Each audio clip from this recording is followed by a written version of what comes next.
Hello everyone, welcome back to my channel Ratna Mondal. তোমরা সকলে কেমন আছো অবশ্যই কমেন্টে জানিও। আমি তো খুব ভালো আছি। আমার নতুন একটা ভিডিওতে সবাইকে জানাচ্ছি ওয়েলকাম। আজকের ডেটা আমার কাছে অনেকটা স্পেশাল, কারণ ফাইনালি আমাদের বাড়িতে একটা নতুন সদস্য আসতে চলেছে। সদস্য না, কি বলে ভগবানই জানে। যাই হোক, সেটা আমার কাছে অনেকটা বড় কিছু। তো ফাইনালি এই দিনটা আমি দেখবো, যার জন্য অনেক দিন ওয়েট করেছিলাম। খুব সুন্দর একটা গুড নিউজ, বুঝতেই পারছো, খুব এক্সাইটেড।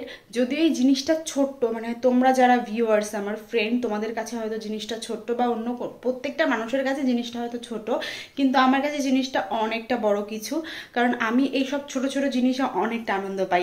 যাই হোক, ভিডিওটা স্কিপ না করে দেখতে থাকো। এখন সন্ধ্যা প্রায় হতেই যায়, আর আমি আর দিভাই এখন বাড়ির থেকে বেরিয়ে যাচ্ছি। কোথায় যাচ্ছি ভিডিওটা দেখতে হলে স্কিপ না করে পুরোটা দেখতে হবে। ধামাকাদার সুন্দর ভিডিও তোমাদের সঙ্গে রয়েছে, আর কি জিনিসটা আনবো সেই জিনিসটা কিন্তু দেখার জন্য আমি প্রচন্ড এক্সাইটেড, আর তোমরাও অনেকটা এক্সাইটেড থাকো। তো চলো আর বেশি বকবক না করে বেরোই। আমি কিন্তু আজকে অনেকটা খুশি ছিলাম, সেটা কি না আমার মুখের হাসিটা দেখে তোমরা আশা করি বুঝতে পারছো। আর এই দেখো আমার ছোট্ট একটা গাছ, যেটাকে আমি লাগিয়েছিলাম, কত সুন্দর ফুল হয়েছে।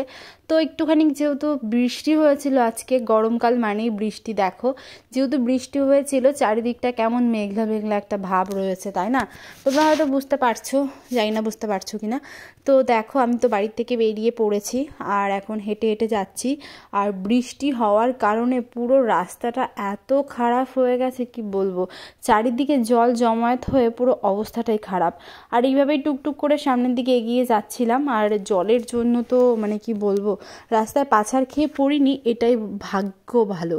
আমি তো ঘপাঘপ করে হেঁটে চলে যাচ্ছি, কারণ আবারও হয়তো বৃষ্টি নামতে পারে। আর আমরা হচ্ছে যে ফ্রিজটা নেব, সরি, আমি তোমাদের ভেবেছিলাম একটু সারপ্রাইজ দেবো, বাট তোমাদের সঙ্গে সারপ্রাইজটা আর হলো না। আমি মুখ ফুসকে বলেই দিলাম যে আমি কি কিনতে যাচ্ছি। তো এই যে দেখতেই পারছো গুটি গুটি পায়ে আমি কিন্তু চলে গেলাম হেঁটে। আর ফার্স্টে দোকানে গিয়ে আমার এখানে অনেক কোয়ালিটির জিনিস দেখায়, অনেক কিছু দেখায়, বাট আমার এই কালারটা বেস্ট লাগে। এখানে কিন্তু অনেকগুলো কালার ছিল, আর ওয়ারফুল নাকি একটা হচ্ছে কোম্পানির নাম, এয়ার ফ্রেশ, তারপর হচ্ছে স্যামসাং, এইসব কোম্পানি যদিও ভালো হয়, গোদরেজ, বাট এই ইয়ারফুলটা এখন খুব ভালো চলছে, যে কারণে এটাই না হলো।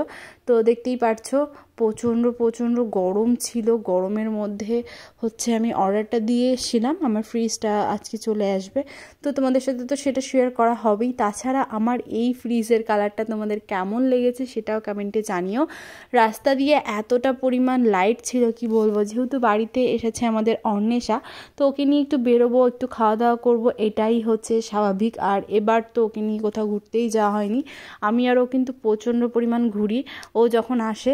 বাট এবারে একটু অন্যরকম হয়ে গেছে, কাজের চাপে এমন হয়েছে যে সেইভাবে যাওয়াই হচ্ছে না ঘুরতে যাওয়া। তো আজকে একটু বেরিয়ে পড়লাম সন্ধ্যার মধ্যে, মানে ফ্রিজটা কেনার পর আর কি, ওকে নিয়ে বেরিয়েছে। আর আমি জামদানিতে এত রাত্রে, আগে পরে কখনো এত রাত্রে আমি জামদানিতে দাঁড়াইনি।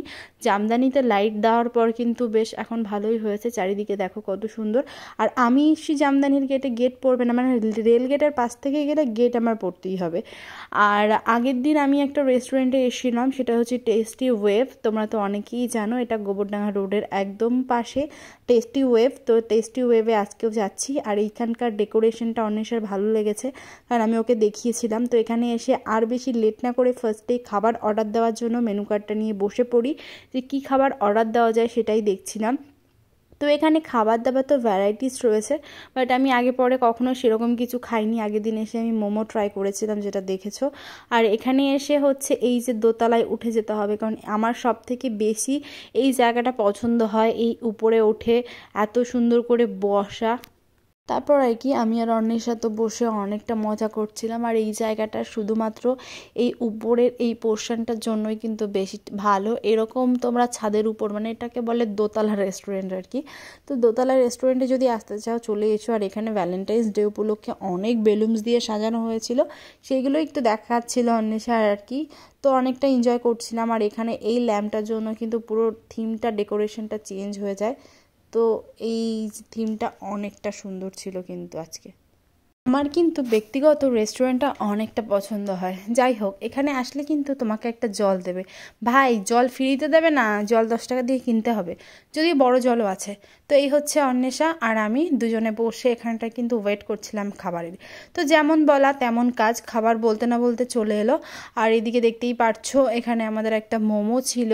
তো মোমোটা কিন্তু এখন খাওয়া দাওয়া হবে, সঙ্গে ছিল স্যুপ। তো শুধু স্যুপ আর মোমো ছিল না, আমরা অর্ডার দিয়েছিলাম কিন্তু আরও একটা সুন্দর ডিশ, যেটা কি না এই চাউমিন।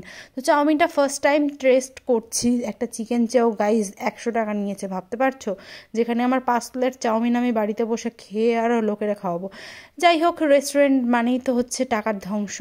তো আমি কিন্তু ভালো করে মোমোটা খাচ্ছি। মোমোটা কিন্তু সসটা এতটা টেস্টি, কি বলবো, ঝাল লাগে তারপরেও আমি খাবো, কারণ আমি যেহেতু খেতে ভালোবাসি। তো সেই কারণে ঝাল তুফান ঝগড়া যা হোক না কেন খাওয়া দাওয়াটা করতে হবে। তো আমি কিন্তু মোটামুটি খাওয়া দাওয়া কমপ্লিট করে ফেলেছি, আর এখন স্যুপটা টেস্ট করার পালা। সবই ঠিক আছে, বাট স্যুপের মধ্যে এতটা ভেজিটেবল না দিলে মনে হয় আই থিঙ্ক ভালো হয়। তো এদিকে আমি স্যুপটাও ট্রাই করছি। গরম ছিল, বিশ্বাস করো, স্যুপটা প্রচণ্ড ঝাল ছিল। তারপরে আমার খেতে হবে, কারণ স্যুপ খেতে আমি ভালোবাসি। ঝাল হোক মিষ্টি হোক আমার তো খেতেই হবে। তো মোটামুটি এই ছিল হচ্ছে আজকের খাবার দাবার। ও হ্যাঁ, তোমাদের সাথে চাউমিনটা তো শেয়ারই করা হয়নি। এই দেখো চাউমিনটাও কিন্তু অনেকটা টেস্টি করেছিল। চিকেন চাউমিন অর্ডার দিয়েছিলাম। এখানে চিকেন চাউমিনের প্রাইস রয়েছে 100 টাকা, স্টিম মোমোর প্রাইস রয়েছে হচ্ছে 60 টাকা। তো দেখো আমি যেটা যেটা খেয়েছি সেটা শেয়ার করলাম। আর এইদিকে আমার খাওয়া দাওয়া কমপ্লিট করতে না করতে বাড়ির থেকে মানে ওখান থেকে বেরিয়ে পড়লাম বাড়ির উদ্দেশ্যে। পুরো রাস্তাটা অন্ধকার। এখন আমার এতটা রাস্তা গাড়িতে চালিয়ে যেতে হবে সেটাই ভাবছিলাম, প্রচণ্ড ভয় লাগছিল আর ঠান্ডাও লাগছিল। দেখো, জামদানি দিয়ে কিন্তু সচরাচর আমি খুবই কম, রেয়ার, মানে যাই না বলা যায়। এখন তো জামদানি দিয়ে যাতায়াত খুবই রেয়ার হয়। আর আসলেও আমি 6টা থেকে 7টা, তো প্রায় 8:30 বাজে তখন আমি গাড়িটা নিয়ে অন্বেষাকে নিয়ে যাচ্ছি। হ্যাঁ, একটু ভয় পাচ্ছিলাম, একটু নার্ভাস ফিল হচ্ছিল, বাট তারপরেও কত দূর কী হবে সেটাই বুঝতে পারছিলাম না। আর অন্ধকারে তো আমি প্রচণ্ড ভয় পাই।